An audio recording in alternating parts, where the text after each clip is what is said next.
It was very opulent, Okay. something that very definitely came across between the Rolls Royce and the general feel of it, the watches and everything else.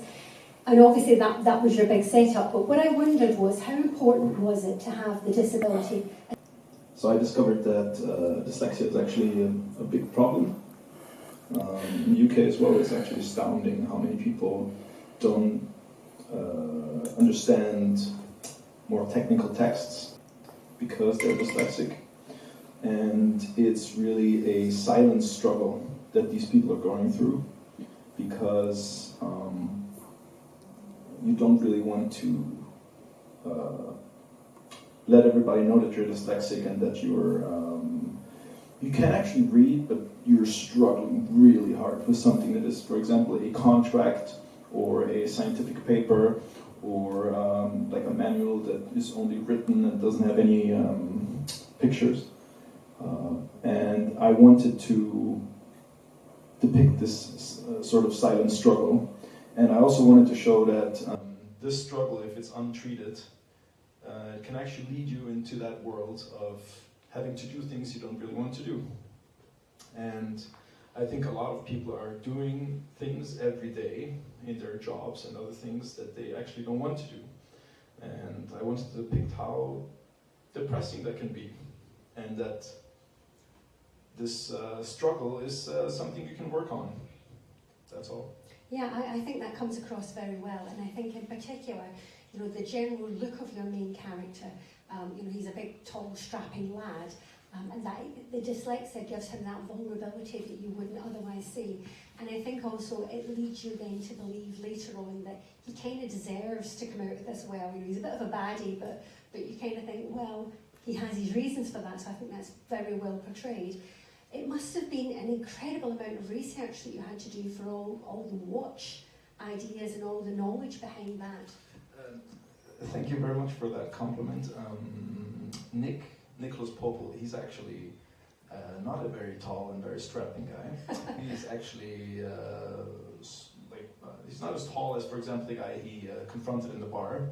I have to give a compliment to Oliver Cox, our director of photography, for portraying him as a big, strapping guy, because he's really not that big. I love you, Nick. The research that I had to do for watches is more because of my hobby, because I live in Switzerland, and when you live outside of Switzerland, it's sort of a mystery, really, that people collect watches and that people pay so much money for something so. Yeah, what other people do with their phones, they check the time, but it's not really something you would pay a lot of money for. So when I came to Switzerland, I was just engulfed by this world of watches and all these collectors and all these big fancy stores. And then I suddenly understood why people form an emotional connection to watches, and they get really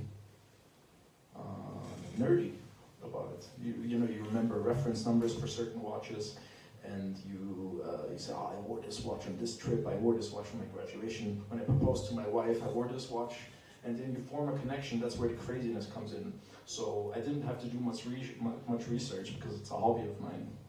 And I noticed that you yourself are wearing a wristwatch, is he? Partially hidden, and I'm wondering now if it's like a multi-million-dollar thing. No. This is it's actually funny. This is an Amiga Seamaster, and I wanted this watch for a very, very long time. And then I did this film, The Nautilus Mutiny, as my master's project. It's actually a student film at Raindance.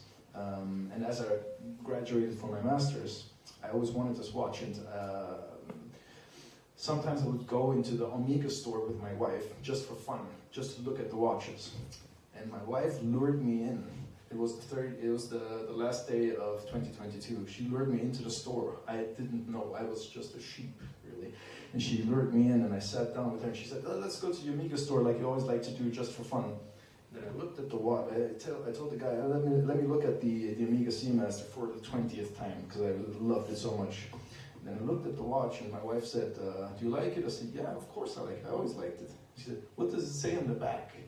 And I turned the watch around, and it had my name engraved, and it had my son's name engraved, because I said, if I can ever get this watch, I will wear it for 18 years, and if my son graduates from high school, I'll give it to him. That's a lovely story. That's what she did. That's what she did. Yeah, and yeah, I was just overwhelmed. It's definitely a wife worth keeping, I would say. Yeah. Hold on to her. And yeah, but when we were producing this film, I used Bobby's place as a unit base to store all the watches, and to store the guns, and to store all this stuff. And thank you again for your great work that you did producing this film, and just opening the doors to your home, and just letting chaos in for an entire week. Maybe you want to say something about how that was? How what? Like, you know, letting this film crew just No, make a it was film. all good, man. It was fun. That's my guy. That's Bob the Bruce. And last question, where are you going from this now? What's your next thing on the agenda? Currently, I am writing a feature film called Pentonville, and I am going to shoot this film in a format that has never been seen before, that has never been, it's a new format that you would have to have a special cinema to screen this film. It's going to be a feature length, and it's about a musician who has been imprisoned for a crime he didn't commit. And in prison he deals with a very harsh reality. And he's trying to flee, but it doesn't work. So he's just trying to find ways to cope with this new reality. And that's when he starts to meditate. And in his meditation, he has this out-of-body experience, astral projection. And then his soul leaves his body, and he walks out of the prison cell for a few moments. And he goes out and he visits his friends, and he goes to his favorite restaurant, and he just tries to flee somehow. And he achieves that through meditation. I hope, it's not that I hope, I know that I have the great support from Bobby DeBoos and Oliver Cox, 49 to Midnight Films, Toro Films. And I'm looking forward to making it happen. We have already secured funding from the Swiss government. Shout out to the canton of St. Gallen in Switzerland. We have received funding for the script development. Excellent. And that was because we had such great press and so many awards for the Nautilus Mutiny. And I want to thank Lalit again for selecting our film and screening it here at this wonderful venue. Lovely. Well, thank you very much. We thoroughly enjoyed your film, and we're sure you're going to see an awful lot more of you in the future. Thank you. Thank you very much. You too, Colin.